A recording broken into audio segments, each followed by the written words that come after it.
Hello guys, welcome to my channel. Final इयरमध्ये एक 20 मार्क्ससाठी एक ट्रिकी क्वेश्चन विचारला जातो आणि सगळ्यांनाच प्रश्न पडतो की नेमकं हे लिहायचं कसं. सो तो क्वेश्चन आहे, how to write acute and chronic prescription miasmatic background with its auxiliary and ancillary modes of treatment. ठीक आहे, तो आपण सुरू करू. तर सगळ्यात आधी आपण बघू की आपल्याला अक्यूट आणि क्रोनिक प्रिस्क्रिप्शन कसं लिहायचं. So first of all, chronic symptoms आपण केव्हा बोलतो? क्रोनिक सिम्टम्स आपण तेव्हा बोलतो जेव्हा एखादा सिम्टम जो 3 महिन्यापासून जास्त राहत असेल तर. Okay, if symptom persist more than 3 months then it will be consider as chronic symptoms. Okay, तर हे झालं क्लिअर. आपण आपल्या मेन पॉईंटवरती येऊ. आपण बघू आता की आपल्याला अक्यूट प्रिस्क्रिप्शन कसं लिहायचं आहे ते. Okay, so for acute prescription, acute symptoms to be written and then their corresponding acute remedies to be written and then describe them. जेव्हा आपल्याला अक्यूट प्रिस्क्रिप्शन लिहा असं क्वेश्चन येईल तेव्हा काय करायचं की त्या डिसीजमधले सगळे अक्यूट सिम्टम्स आहेत ते सगळे लिहायचे. फॉर एक्झाम्पल आता गर्ड आला, तर मग गर्डमधले सगळे अक्यूट सिम्टम्स जे असतील, ॲब्डोमिनल पेन, नॉशिया, वॉमिटिंग, रिगर्गिटेशन, हे सगळे सिम्टम आपण लिहायचे. ओके, म्हणजे ते आणि सिम्टम ते असे पाहिजे जे त्या पेशंटला रिसेंटली फॉर्म झालेले आहे. ओके, तुम्ही ती लाईन त्यात मेन्शन करा की हे सिम्टम त्याला रिसेंटली फॉर्म झालेले आहे असं. ओके, आणि मग ते लिहायचे. देन त्यासाठी आपण कुठल्या रेमेडीज देऊ शकतो मग त्या पण आपल्याला खाली तिथे डिस्क्राईब करायला लागतील. आणि आपण त्या का दिल्या ते पण त्याच्यामध्ये आपल्याला लिहायला लागतं. ओके, सगळ्यात वरती काय करायचं, ते सिम्टम्स लिहायचे, acute symptoms, then acute remedies लिहायचे आणि मग खाली डिस्क्राईब करायचं की आपण ती रेमेडी का दिली ती. ओके, ॲज फॉर एक्झाम्पल आपण पेशंटला नक्सोमिका दिली. ओके, तर मग नक्सोमिकामध्ये कोणकोणते सिम्टम्स याला नॉशिएटिंग फील होतं जेवण केले आणि वॉमिटिंग पण होते.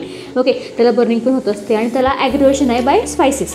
त्याला स्पायसी खाल्लेलं त्याला ॲग्रिवेशन होते. ओके, तर हे सगळं कुठं असतं? नक्सोमिकामध्ये असतं. आणि हे सेम सिम्टम आपल्याला कुठं दिसतं? गर्डमध्ये पण दिसतं. ओके, मग आपण हे लिहायचं, वरती पॉईंट टाकायचं नक्सोमिका आणि खाली लिहायचं मग की हे सिम्टम्स होते आणि हे सिम्टम्स सेम गर्डमध्ये पण दिसतं आपल्याला, म्हणून आपण नक्सोमिका ही रेमेडी गर्डसाठी देऊ शकतो. क्लिअर? असे आपण ॲटलिस्ट 3 रेमेडीज आपण त्याच्यामध्ये लिहायच्या अक्यूट प्रिस्क्रिप्शनमध्ये आणि डिस्क्राईब करायच्या. क्लिअर इथपर्यंत? ओके, आता आपण आपल्या पुढच्या टॉपिकवरती येऊ की क्रोनिक प्रिस्क्रिप्शन. आता क्रोनिक प्रिस्क्रिप्शन लिहायच्या आधी ही लाईन मेन्शन करायची की ती मग अशी बोलली मी ती काय, की if symptom persist more than 3 months then it will be consider as chronic symptoms. Okay, मग ही लाईन लिहून झाली की पुढे मग आपण सेम जसं आपण अक्यूटचं लिहिलं ना तसं लिहायचं. जे क्रोनिक सिम्टम्स जे असतील डिसीजचे ते लिहायचे. सिम्टम सेम पण येऊ शकतात, कारण जर ते 3 महिन्यापेक्षा जास्त राहिले तर मग आपण ते ऑब्व्हियसली क्रोनिकमध्ये जातात. ओके, मग सिम्टम सेम पण येऊ शकतं, आपण सिम्टम तेच लिहायचे. मग की सपोज गर्डच घेऊ आपण परत, की नॉशिया, वॉमिटिंग, ब्लॉटिंग होते, हॉर्सनेस वगैरे होतं त्याला जर खूप काळ राहिलं तर. नंतर लोबस सेन्सेशन आहे, ॲसिड रिगर्गिटेशन आहे, हार्टबर्न हे मेन सिम्टम असतं त्याचं, डिस्फेजिया, ॲब्डोमिनल पेन, चेस्ट पेन वगैरे वगैरे. ओके, तर मग त्यास हे सगळे लिहायचे आणि त्यासाठी मग रेमेडीज द्यायच्या. मग आता फॉर एक्झाम्पल आपण आर्सेनिक पण देऊ शकतो त्याच्यामध्ये, कारण बर्निंग वगैरे होते आणि गर्डच्या पेशंटमध्ये ना असं चेस्ट पेन वगैरे असतं, असं जर असं स्टिचिंग टाईप ऑफ पेन त्याला पूर्ण होत असतं चेस्टमध्ये. ओके, आणि मग त्याला आपण आर्सेनिक देऊ शकतोय. ओके, तर मग ते तसं लिहायचं की हे बर्निंग वगैरे सिम्टम्स होते आर्सेनिकमध्ये आणि सेम सिम्टम गर्डमध्ये पण असतं, सो आपण त्याला आर्सेनिक रेमेडी देऊ शकतो. ओके, असे सेम 3 रेमेडीज लिहायच्या. आता जेव्हा आपण क्रोनिक प्रिस्क्रिप्शन लिहितो ना तेव्हा एक गोष्ट लक्षात ठेवायची की अक्यूटमध्ये आपण कुठल्या रेमेडीज लिहू शकतो. लाईक आपण अक्यूट रेमेडीज पण लिहू शकतो आपण त्याच्यामध्ये, आणि त्याच्यामध्ये आपण क्रोनिक रेमेडीज पण लिहू शकतो. म्हणजे डीप ॲक्टिंग रेमेडीज किंवा पॉलिटिक्स रेमेडी आपण त्याच्यामध्ये लिहू शकतो अक्यूटमध्ये. पण क्रोनिकमध्ये आपल्याला कधीही अक्यूट रेमेडीज लिहिता येत नाही. फॉर एक्झाम्पल जेलसिमियम वगैरे वगैरे, कारण हे सगळ्या रेमेडीज कोणत्या ह्या अक्यूट रेमेडीज आहे, ह्यांची ॲक्शन खूप थोड्या काळासाठी असते. पण बाकीचे आहे ना आर्सेनिक, नक्सोमिका अशा रेमेडीज जे आहेत तर त्यांची ॲक्शन कशी असते की त्या खूप काळ ॲक्शन करतात त्या. ओके, सेमाकोनाईट ती पण कशी एक अक्यूट रेमेडी आहे. आणि बाकीचे मग हे आर्सेनिक वगैरे, नक्सोमिका ह्या ज्या रेमेडीज आहे लायकोपोडियम त्या कशा डीप ॲक्टिंग रेमेडीज आहे, पॉलिटिक्स रेमेडीज आहे, त्यांची ॲक्शन खूप डीप असते, म्हणून आपण त्या क्रोनिक प्रिस्क्रिप्शनमध्ये लिहू शकतो पण अक्यूट लिहू शकत नाही. ओके, मग ती गोष्ट लक्षात ठेवायची तेवढी फक्त. हे असं होतं आपलं अक्यूट आणि क्रोनिक प्रिस्क्रिप्शन. क्लिअरपर्यंत? हां, आता आपण पुढे बघू की मायझमॅटिक बॅकग्राऊंड कसं लिहायचं. ओके, सो आपल्याला याच्यामध्ये काय करायचं असतं की miasm of that particular condition with explanation. त्या डिसीजचं लिहायचं असतो आपल्याला मायझम आणि डिस्क्राईब करायचं की हा मायझम आपण त्या डिसीजसाठी का सजेस्ट करतोय. ओके, फॉर एक्झाम्पल परत आपण गर्डवरती येऊ. आपल्या गर्डमध्ये सपोज जेव्हा तो अक्यूट असतो त्याच्यामध्ये काय असतं, मोस्टली काय त्याच्यामध्ये फंक्शनल डिस्टर्बन्स.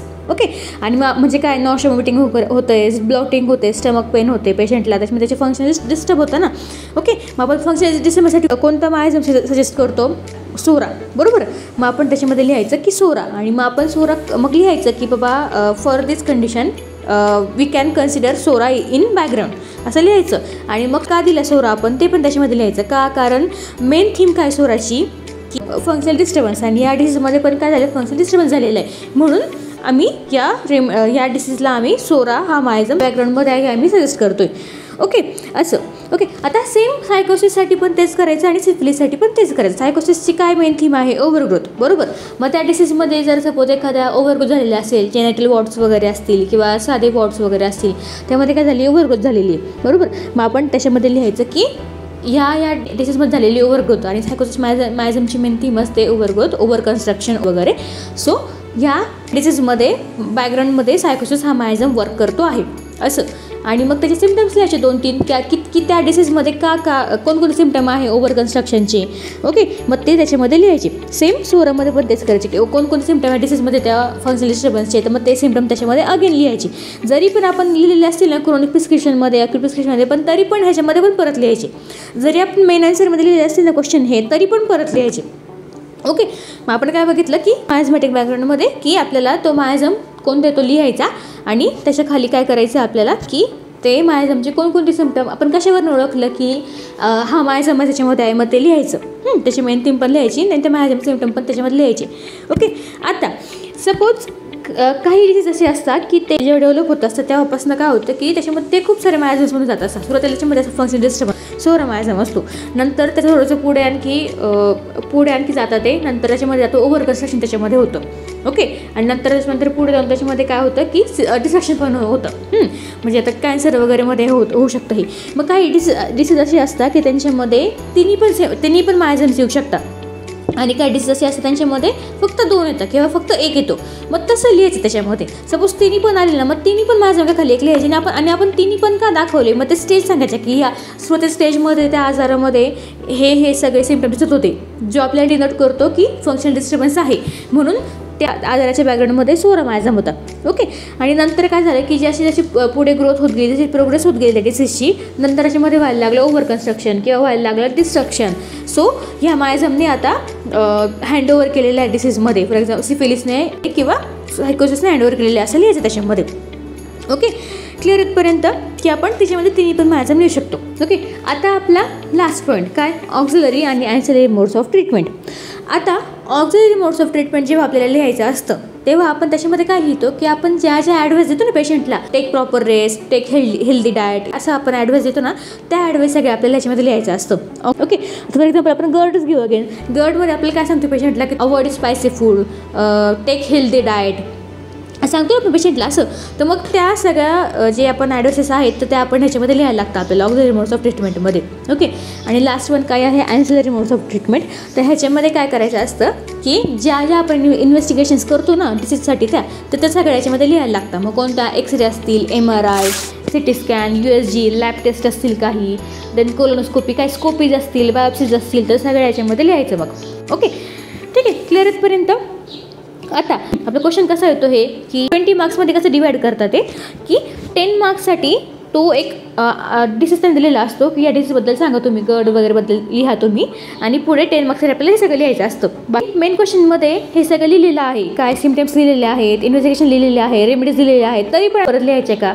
हो, आपल्याला हे परत लिहावं लागतं, कारण आपल्याला नॉलेज त्यांना बघायचं आहे की तुम्हाला किती समजले या डिसीजमध्ये, तुम्हाला किती येतं या डिसीजमध्ये म्हणा, तर ते सगळं त्यांना नॉलेज बघायचं असतं. म्हणून जरी पण तुम्ही आधी पण लिहिलेले असेल ना, तरी पण तुम्हाला हे परत लिहावंच लागतं.